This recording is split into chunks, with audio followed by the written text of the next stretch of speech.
I remember the exact moment the world tipped sideways. It wasn't dramatic. Not fireworks, not screams, not slammed doors. It was a vibration in my pocket, a photo sent to me at 12:47 a.m., while I lay awake staring at the ceiling and wondering why my wife hadn't come home yet. A photo of her in a nightclub. Not just her there, but her sitting on another man's lap, smiling. His hand on her thigh like he owned her. My heart didn't break instantly. First it froze, numbed by disbelief. Then it cracked. Slow, deep, sharp. I married Anna because she felt like light. Carefree, unpredictable, full of laughter. The first year was a dream. The second year had storms. By the fourth, we were strangers sharing a bed and pretending we weren't drifting apart. But this was something else. Called her. It rang once before she picked up, music thundering behind her. "Yeah," she said, like I was interrupting something trivial. "Where are you?" My voice was too calm, too steady for the hurricane inside me. "Hanging out." A giggle, hers maybe someone else's. "Don't wait up." Another voice, male, close to her mouth. "Come on, Anna, dance."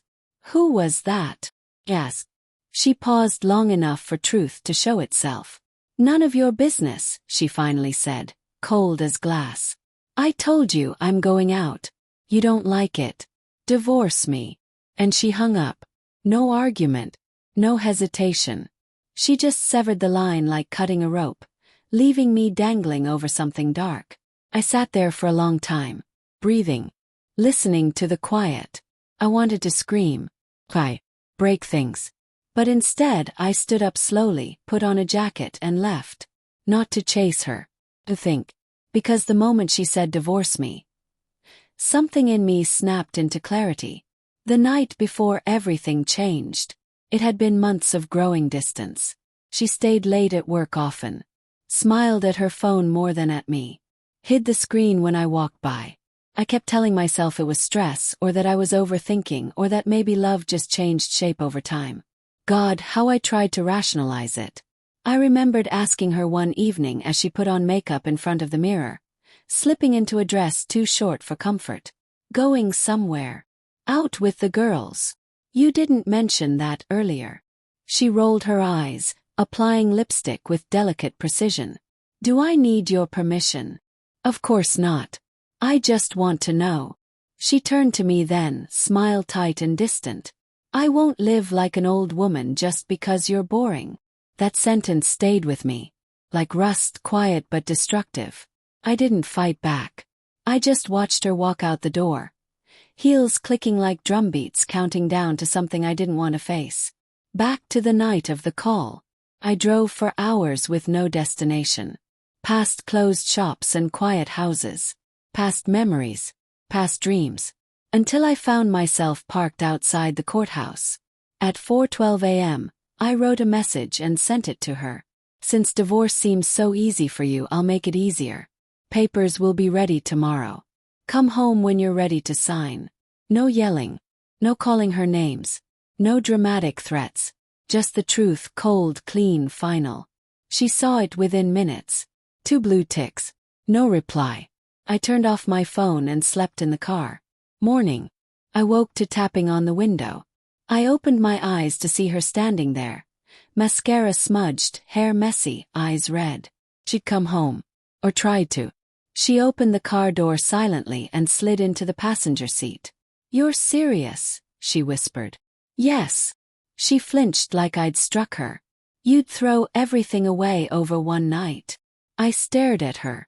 "Do you honestly believe last night was the first time?" Her lip trembled. Not denial. Not apology. Fear. And that told me everything I needed to know. "How long?" asked. Silence stretched between us like a noose. Finally she exhaled. "A few months." I felt something collapse inside me, not rage, not shock. Just grief. "His name." Pressed. "Daniel." Her voice barely there. "From work." That was worse. A name meant history. Familiarity. Intimacy. "Do you love him?" The question tasted poisonous. She shook her head too fast.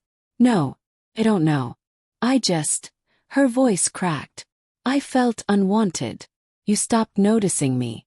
You stopped touching me first. You stopped trying. I stared at her, pain burning through my chest like acid. And your solution was to climb into another man's bed. She covered her face with shaking hands. I don't know why I did it. I was angry, drunk, stupid. But last night when you said divorce, I felt it. That fear. That loss. I ran outside and threw up. I left the club immediately. She looked at me then, broken, pleading. I came home to talk. Fix this. If you'll let me. The tragedy of betrayal is not always hatred. Sometimes it's love that's wounded beyond repair. And I still loved her. God, that was the worst part. The next weeks. We didn't divorce immediately. She moved into the guest room. We began therapy, talking through years of ignored issues, unmet needs, silent resentment. Sometimes we spoke kindly. Sometimes we yelled. Sometimes we cried in separate rooms, too exhausted to comfort each other. Healing isn't linear. Some days felt like progress. Others like reopening wounds that hadn't scabbed yet. I learned truths I hadn't wanted to see. That I had grown distant, absorbed in work, believing marriage could maintain itself. She learned what she never understood. That betrayal doesn't start with cheating. Starts with neglect. But love doesn't erase betrayal. Forgiveness doesn't guarantee forgetfulness. Trust, once shattered, cuts every step forward. Yet we kept walking. Because despite everything, neither of us wanted the story to end like that. The final breaking point. One evening, 6 weeks after the nightclub, we sat at the dining table eating quietly.